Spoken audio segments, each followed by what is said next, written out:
For the Bulldogs. Yeah, exactly. Because he retired. That's why. No, because he was. No, he was always coming back to. I see. Always coming back to Brisbane with the family. So I think the Lions have made their sub. We'll get to Pickers with some information on that shortly. It'd be hard to believe that Vossi wouldn't want him, because he has just been such a great player for them this year, and he's been great insurance for them, hasn't he? Really. I mean, he's been more than that, but just for that sheer fact. Okay, so the Dogs are out and about early, getting some ball. Can they go forward a few times? Pickett. Again, not silver service for the forward line. Doesn't matter sometimes, though. They just kick it to a dangerous spot. Skinner on the ground, up to full forward. Merritt can't quite. Here's Lake with an opportunity. Boyd should be able to goal from there. And the goal umpire barely had to move. Well, it's not rocket science. Sometimes you just get the ball and you kick it into your forward line. If you've got one-on-one in there, it gives you a genuine opportunity. Zephaniah, he wants to eat a footy at the present time. He gets the ball, kicks it to a contest. That's okay. Ball comes to ground. It favours you. Lake gets it, and away go the Bulldogs. And as much as they'd like to play the football they see at the top end, they have got to play a game that they're capable of playing, I think, this time, at the start of next year, Jono. Get it really simple, get the ball into the forward line and try and kick some goals, because what they're doing at the present time is boring people away from the game, and it must be hell to be out there playing. As you can see there, a substitution of Ryans, Leicester for Harvard. Crowd of 18,289 here tonight. It's not a bad crowd for this game that doesn't have a lot hinging on it. So maybe the Sunday twilight is something they could look at in Brisbane in the future. I think they're responding to the club being far more competitive. It's, they show a lot of resilience. The Brisbane Lions supporters have had it good for a long time, and they've got a really good core of supporters that are going to be with them through thick and thin. They've had a lot of thin of recent times, but it looks like it's about to get a hell of a lot more promising. Well, they really need it. I mean, because it has been tough off-field for the Brisbane Lions financially. You know, tough economy in terms of sponsorship. It's a crowded market with plenty of quality sporting teams up here. So they do need that success to build on. And they've replaced, we talked about their on-field changes, but they've replaced almost every position in the last couple of years off-field as well. Quick kick forward from Rains. Italia. Well, they had the big review as well, and sometimes it takes that for everyone to take stock on and off the field and reassess the club and where it's at. And then generally on the back of it, and what we've seen from clubs over recent time is if you have that review positive, things normally come on the back from that. It changes the mindset of a lot of people. This bloke's handled himself well this year, Michael Voss. Yeah, spot on. He's coached really well.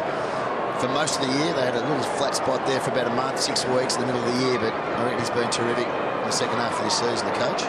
Dean Warren, who is a really good, talented administrator from the AFL, brought in to run the footy department. Robbie Kerr is the list manager. Plenty of changes. Now, opportunity for the Dogs. Well, there's no one further afield than this, so there's a little shove somewhere. Oh, they've taken advantage. No one realises it yet. Shrugs the shoulders. He's off marching out of defence. Skinner was trying hard to hold him up.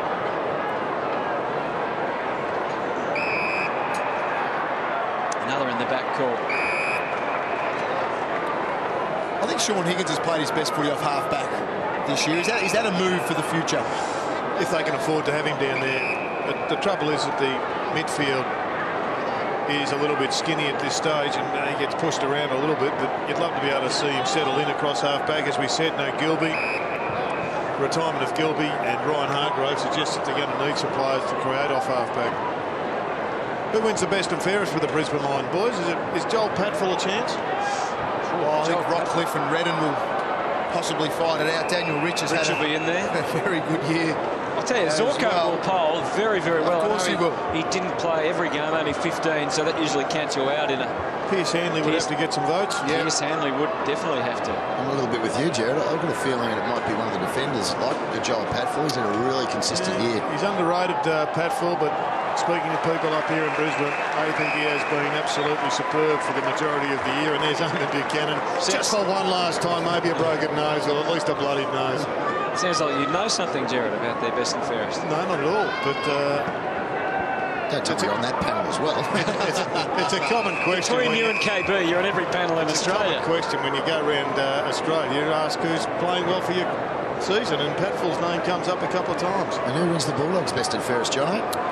Well, I think Matthew Boyd's the #1 contender for the Bulldogs best and fairest. Ryan Griffin will push hard. His first half of the year, Ryan Griffin was excellent. He was pushing for All-Australian halfway mark before getting injured. Boyd, Liam Picken. Boyd and Picken are the only two that have played every match. And when you look at Brisbane, Hanley, Merritt, Patfull, Redden and Rockcliffe have played every match. I wouldn't be surprised if Big Wilbur got a podium finish. His last couple of weeks have been pretty ordinary, particularly today. I think he's really struggled at the queue on the rack for half the day, but for most of the year, I reckon he's been a fair play. Rain still tackling hard right to the end of the season. Now Redden was sold into a bit of trouble, but tries to find a way out. It's not going to help. Tanya takes it.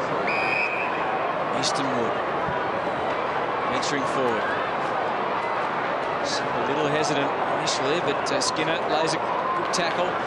Just needs to build his confidence. Redden stretches it out. Now Harwood was delaying the handball to Rains. Black. Boyd gave it straight back to Simon Black, who says thank you very much.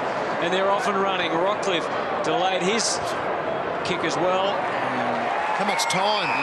That was the issue there. How much time did Rockcliffe have to just assess the situation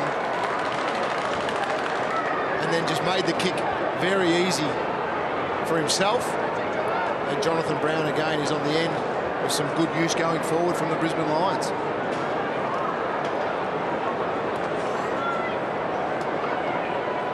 Clay Beams has had the most disposals for the Brisbane Lions today with 24, 23 to Black, 22 to Red and 20 to Hanley. Jonathan Brown coming in, just the 9 disposals, but he's kicked 3 goals, 1. And from there, he's every chance of making it 4 goals, 1. He is just a delight to watch.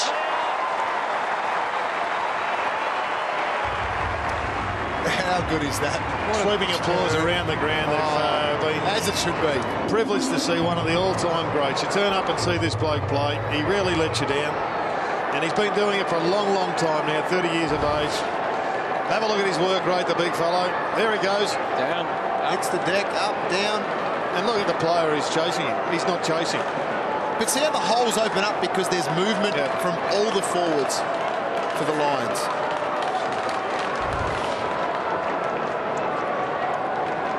Nice bit of organised chaos there, John. It always helps when your defender isn't working hard enough. The old battle between chaos and control, Jared. Siegfried. Starker. Siegfried factor. Up to half forward. Here's Skinner.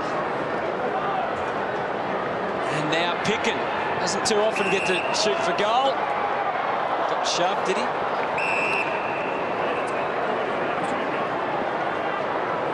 Is he going to take the shot at goal? Take the point? You know you haven't got much confidence. Take the point up.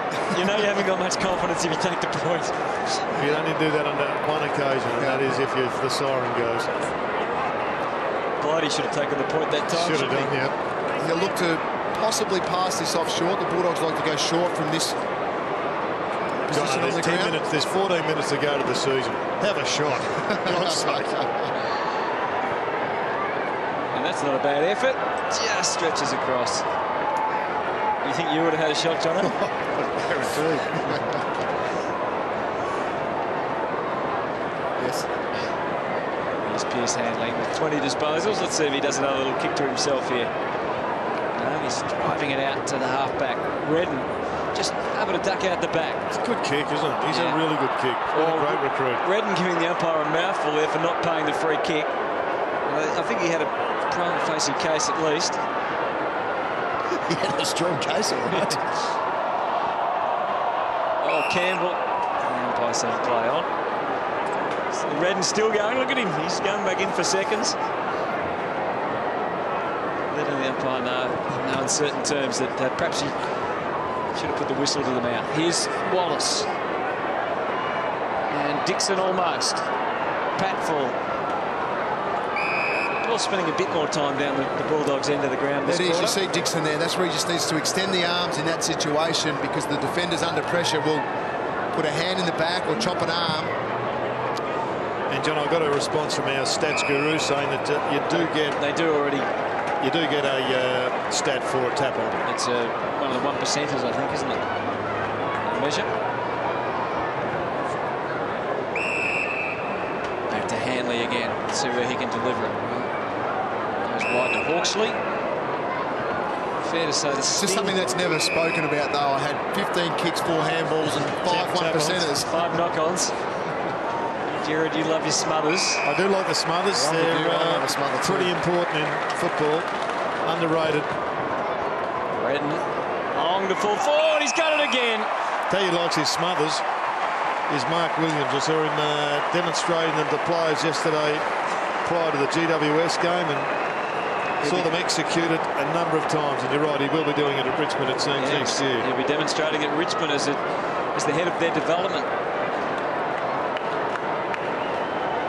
Which is a big plus, isn't it, for Punt Road? It underlines the strength of Richmond financially now, that they can spend that sort of money to attract the quality people, which is what they've been trying to do. But let's just watch Jonathan Brown for his 5th goal for 47 for the season. Tugged it a little left, but that'll do. It's another goal. Let's see if we can get Jonathan Brown. Oh, boomerang for the grandstands. He's happy. The boys are Look at them. nice. They've had a big day at the footy. 5 goals for Jonathan Brown. He needs 3 more in the last 12 minutes for 50. But look at him again. It's just movement everywhere. Oh, good grab. He's just got that rare ability to lose his defender because of movement and strength. And a good, solid grab in defence.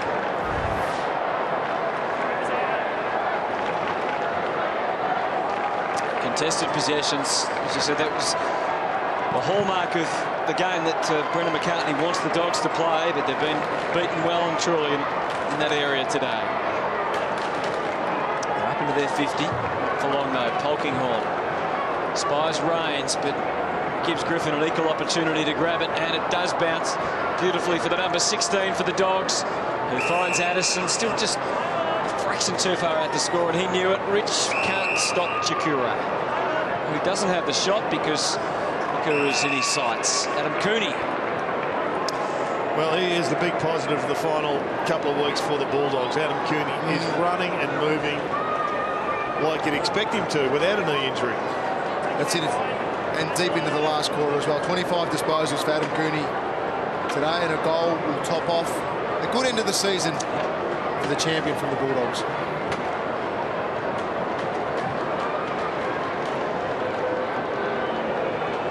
So Cooney comes in, still aged just 26, in game number 182. And that looks like it's on not a bad trajectory either. It's through for a goal for the Dogs. Nice finish there.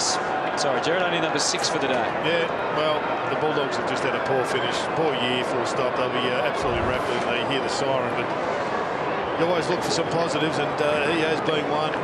Adam Cooney looked to me as if his career was just about grinding to a halt midway through the season. Even by his own admission, he was putting riders on just how good he could become, but he's looking pretty good.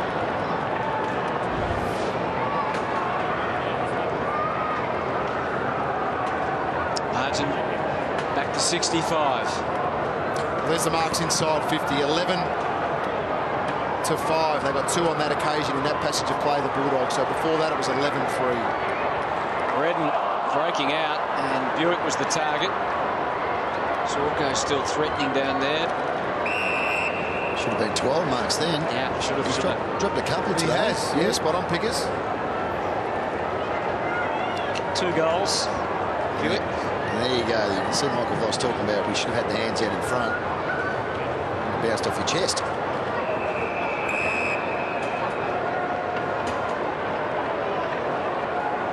So last 11 minutes of this match.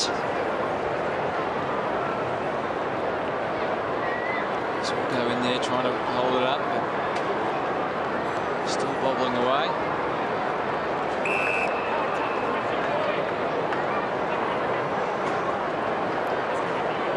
And Matthew Boyd just has continued, despite the frailties of those around him, he has continued to just be a pillar of strength for the Bulldogs.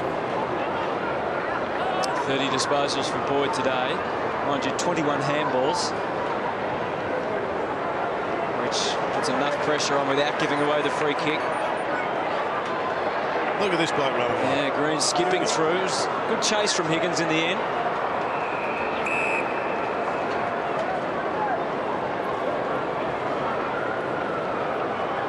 You talked about Kurt Tippett. Is there any other targets that, or type of player do you think that Brisbane might look at with free agency on the horizon? It's really difficult with the Lions because we don't know how Staker is going to be. We don't know about Matt Maguire. They've got some key figures there. I think they'd be just looking for more midfield depth like everybody else. That's a fair call. Now, what do they do with a player like Todd Bamfield? It's like Green and Zorko have come in to take his spot within the side of Bamfield a couple of years ago. And I remember when he represented Australia, he was one of the best. Well, other clubs interested in him, I reckon, wouldn't there? That's the challenge, though. He's got genuine speed and skill. And the challenge has been put to him. He's now got a pre-season to do something about it if they keep him on the list. Boyd done no favours by the kick, and Redden gave him a quick tour of the Gabba. The Dogs are able to escape and get it away. The Western Bulldogs, though, Jono, it's really now rebuilding, no matter what the political sentiments is or are, and it's just back to the draft, and the accuracy has to be absolutely spot on.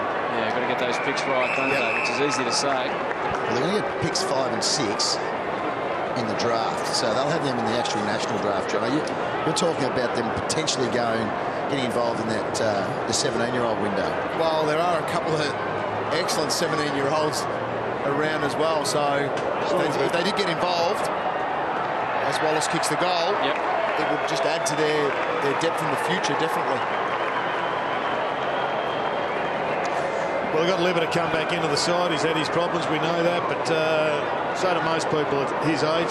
He's got to rebound and got to make a difference. He's got a big opportunity at this footy club. He's paid a price, but they desperately need him and Mitch Wallace to replace the likes of Boyd and Cross over the next generation. Yeah, well, that's where it's going to come from, but they need some speed around them as well. That's the most important part of it.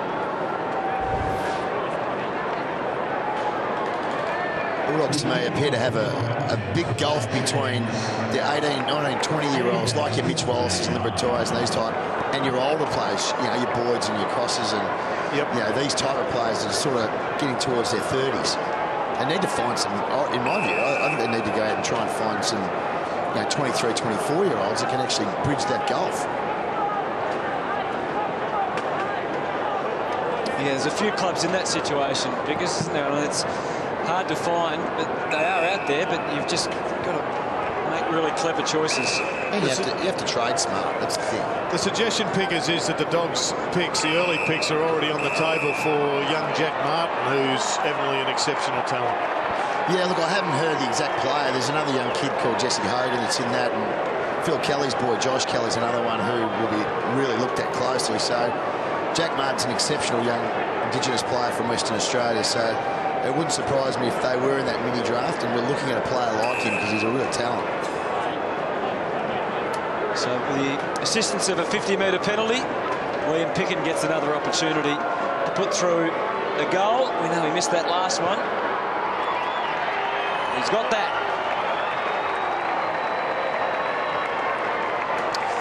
A few late consolation goals here for the Dogs. You did ask earlier in the game, Hutto, how many goals they needed in the second half, and they had 2 on the board. And we did come up with 6, so they've achieved that in some ways, but it just has been very, very scrappy from the Bulldogs from the outset tonight.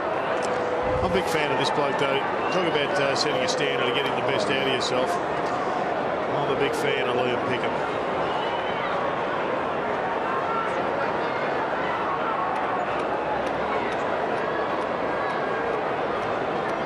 (16-12) plays 8-7. Vincent down to Cooney.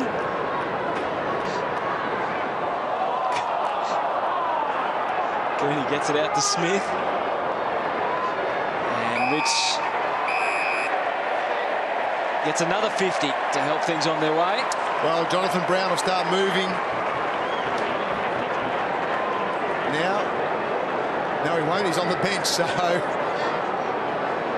There he is. It's a bit disappointing, isn't it? Yeah, he is. Because Rich would have just He hit would him. have loved it. Yeah, get the trip here, couldn't Well, he will, actually. That's a big 50. Probably harder from a standing start without that momentum, but let's see if he can create his own. He reckons he can from 60. Look at that. What a kick. Boom. There's another. Well, if you're looking for reasons to come to the footy next year and you're barrack for the Brisbane Lions, well, we just saw one. He is an exceptional talent. There's very few people over any years of football have been able to kick the ball as well as this bloke. And you get it in his hands anywhere with inside 65 metres, he has a genuine chance to go back and do exactly this. Load up and go bang. That's huge. That's a monster kick for a drop punt. Pretty happy with it too. Good on him. 3 goals for the day, and they've all been terrific to watch, haven't they? 3 lovely goals. And the Brisbane Lions restore their 59-point advantage in this contest, which doesn't have all that long to run. 7.5 minutes. Redden off the left. Searching ball out there. Smith, Zorko went to ground. Had a really strong first quarter, Zorko. Hasn't done as much since. Oh, it's on over the boundary line too. There's a bit in that.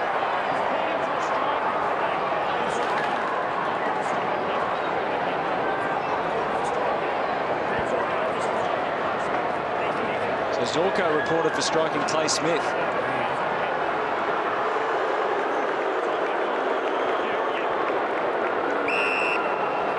Well, that's pretty dumb. 7 minutes to go in your season. It's bizarre, isn't it? Well, you wait and see, but if there is anything in it, then...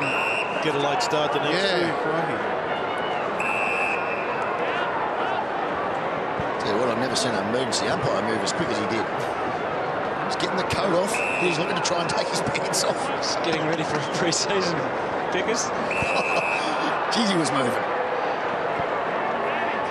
Oh, advantage paid from Campbell. Griffin gives it back to him. Let's have a look. Can he kick it straight? Yes, he can. Nice finish. Well, it was like he didn't want the advantage. Tom? Let's take a look at the Zorko report. He's had plenty of publicity in recent times. Here's Clay Smith getting rid of the ball. He's just gone over for a headlock by the looks of things. I think You might be right. No problems there, I wouldn't think, for young Zorko. Magician will pull one out of the hat there. And the umpires, look at that. Very, very excited. Just having a look at you, Pickers. You look like you're ready to get the umbrella in the drink over there. You're very relaxed. I'm very relaxed. Yes, it's a lovely night here in Brisbane, as you know, Jared. Your boundary riders deserve it too, Liam, after a tough year. Into the forward line, Rich again might have created another bit of pressure on the Bulldogs' defence. And it's Polkinghorne that will go back and have the shot. I tell you what, it's very rare these days that a player who plays the whole game in the midfield and gets 20 possessions would be the best player on the ground. But the impact that Daniel Rich has had in this match has been superb. Yep. 3 goals, 10 inside 50s, Liam. Well, this bloke, if we had a competition for the best moment of the year, Polkinghorne must be close.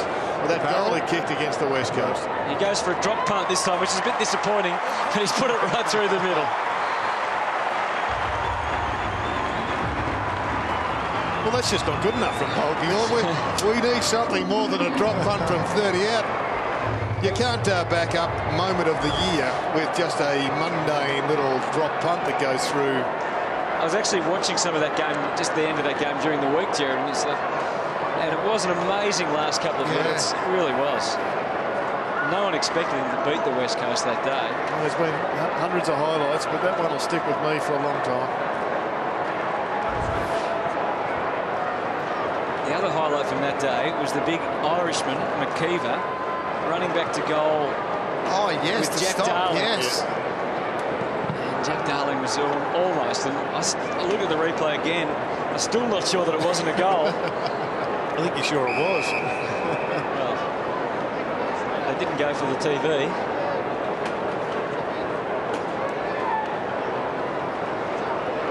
Six minutes remaining.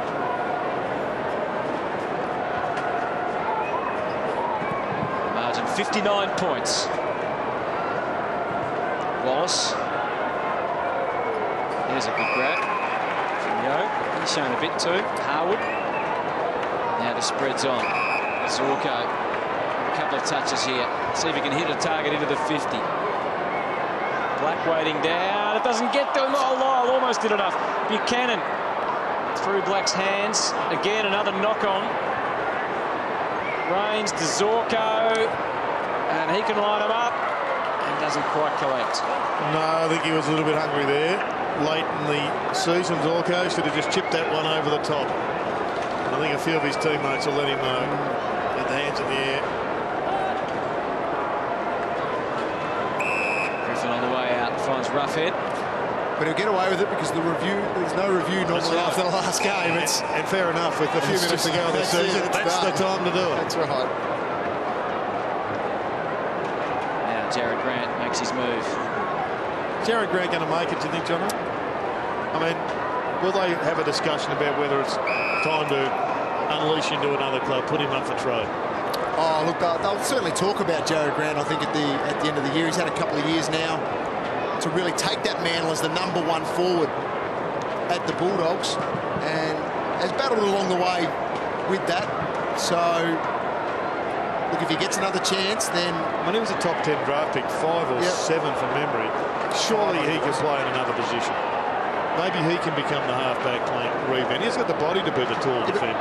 They're going to have 15 halfback flankers because all of a sudden you're going to push Higgins back there and Murphy's already back there and you're pushing Howard. He can play other positions. I'm not sure you bring Williams back in and then you bring Morris back in. It becomes... He's just got to make it as a forward. He has to. That's his spot. You're the new president of the Dogs. You can do what you like. I just look at that body and I don't see a key forward in that body. 4 seasons he's had with the Dogs of playing. 23 years of age. This is his 50th game, by the way. Reminds me a bit of Carl Morton from Melbourne. They haven't been able to put size on it all, so they're the same shape they were when they were 18.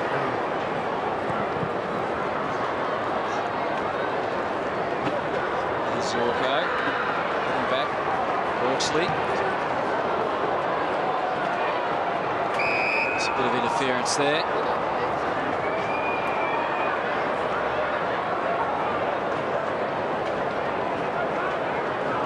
Talia. What do you make of him, Jono? Well, if he can develop like his brother has it at Adelaide, then they'll have an absolute beauty on their hands in Talia. He looks pretty impressive, Talia. Yeah. Chikura, way too ambitious. He's a very competitive player, Nick Talia, as is Daniel, of course, but needs to work on his kicking, but he'll get there because he's so competitive. Now they start to spread. Redden. On the line for Lyle. That was never going to be that easy for him. Well done from Smith. Campbell was able to release the handball. Margaby. Now Murphy galloping through the middle. Bit of impetus for them. He's gone for goal. It was ambitious. It's not going to get there. Ben Hudson was chasing him. Would have loved to have tackled Robert Murphy on that occasion. Now Rich Black moves for him further afield. To get there on the full. That's the throw. Incorrect disposal. And a very good tackle.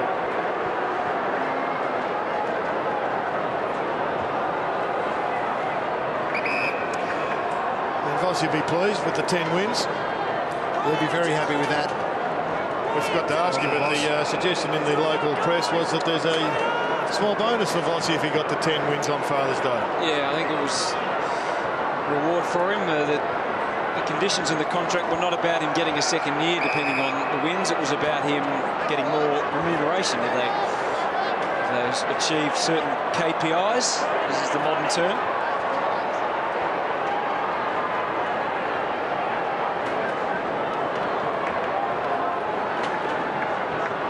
Comes out at it again. There's a bit of hanging on going on.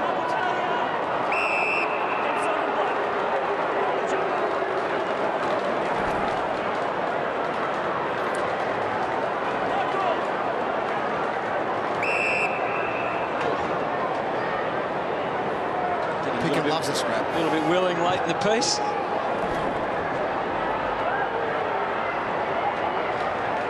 Like, big tackle from Piers Handley. It was a ripper. 1 minute 50 remaining. Just having a good Brian Lake's return. 9 kicks, 3 handballs. Just kicked the 1 point, so it just hasn't worked for him up in the forward line, which is no knock on him given the lack of supply and the type of supply. Buchanan, high one Murphy. Was there interference? Apparently not. Green, Hudson ventures forward. It's bouncing. It's a race, and it gets there. No! Oh, you would have loved that. Would have seen the biggest celebration of the night if Ben Hudson had kicked that goal. Easton Wood was the saviour for the Dogs. Desperate lunge from Easton Wood. With 1 minute 20 to go. Steeling themselves for one last desperate effort. Have you got something for us, Jono? The last minute in 15 seconds. Honestly, no. Murphy. Big bomb out there to the wing. Cooney squeezes it out to half forward.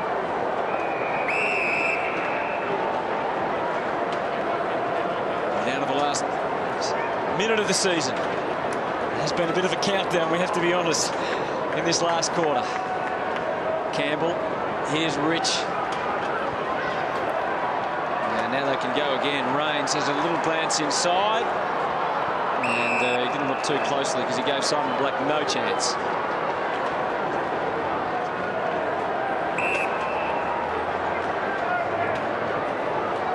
So Liam Jones is the great white hope.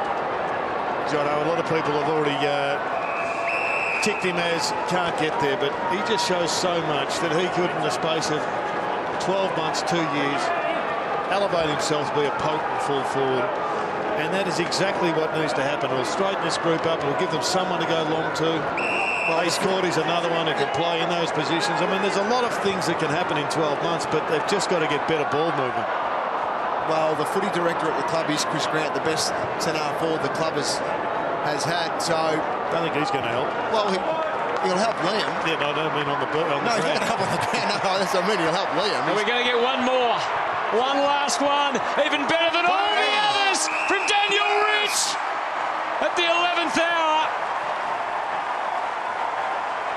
He has kicked a memorable 70-metre bomb. Vossi kicked one like that here all those years ago. And Brisbane win by 67 points. Daniel Rich finishes with 4 wonderful goals, along with his 25 disposals.